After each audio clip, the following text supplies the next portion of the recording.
Hi guys, and welcome back to another episode of SquareXO on the news.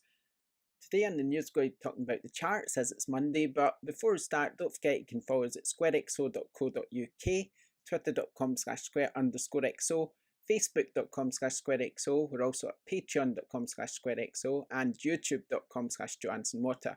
You can also listen on iTunes, Podbean, Spotify, Google Podcasts, and other podcast services. And don't forget, we've got a weekly podcast as well, which you can listen to. It lasts about an hour each week, and we're up to episode 93 now. Episode 94 should be going live this week.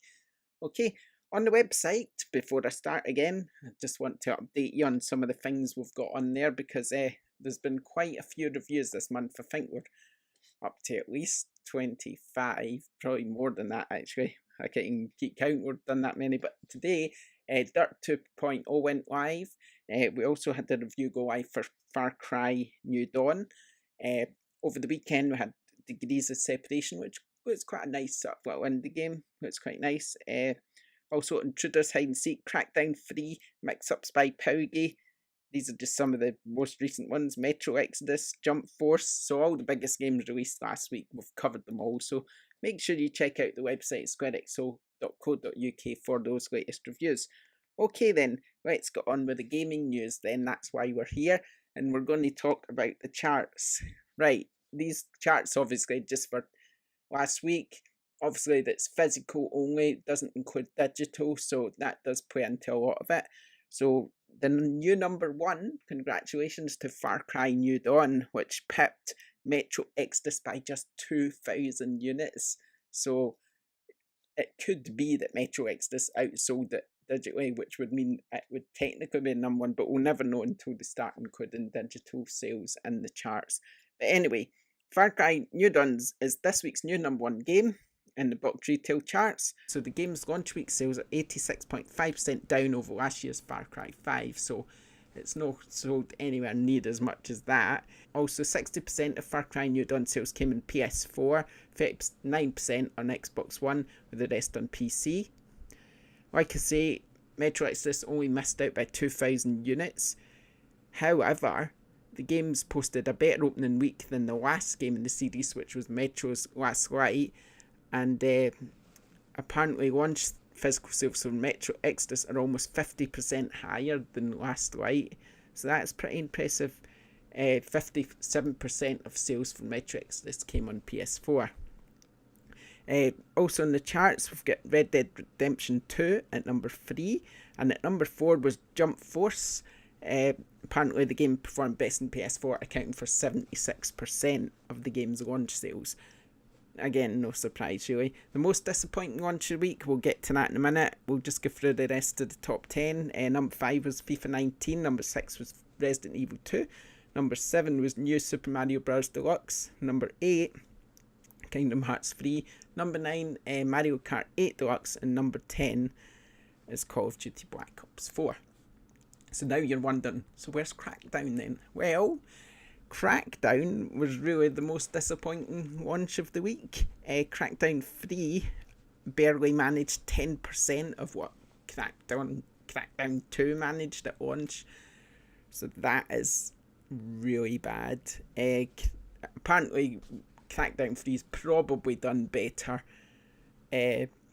thanks to Game Pass, where you can play it for free. So maybe people just aren't buying it because they're thinking to themselves, well,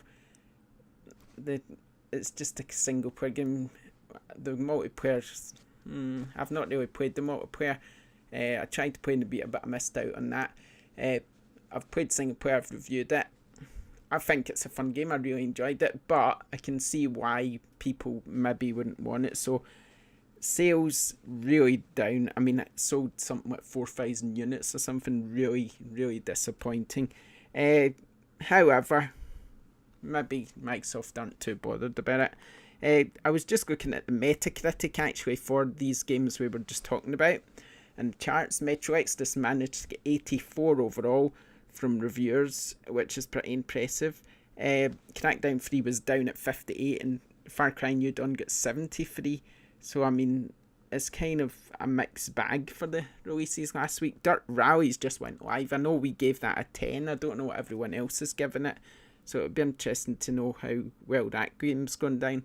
But obviously that's not a game that's for everyone, given that it's a racing game. So I mean, it's kind of a unique audience to that, I guess.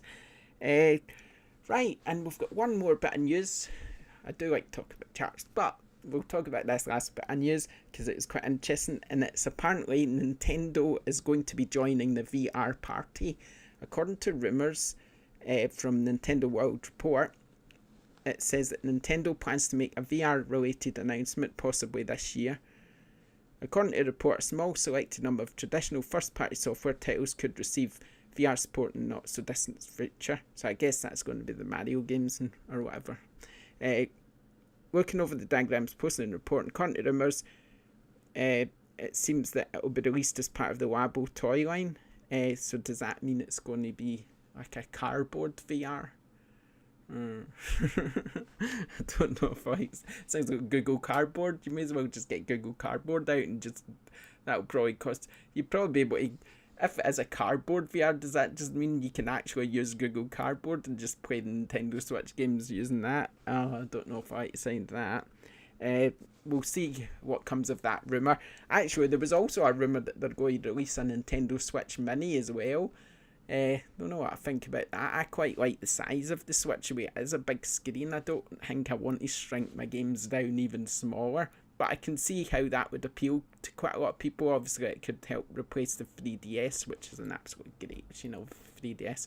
But Switch is kind of took over from that for me. I don't think I want a smaller screen. I can see maybe people would want a small one. I could understand why. But yeah, so lots of rumours going around. But that's the charts. We'll be back tomorrow with more gaming news. Thanks for joining us. See you next time. Bye.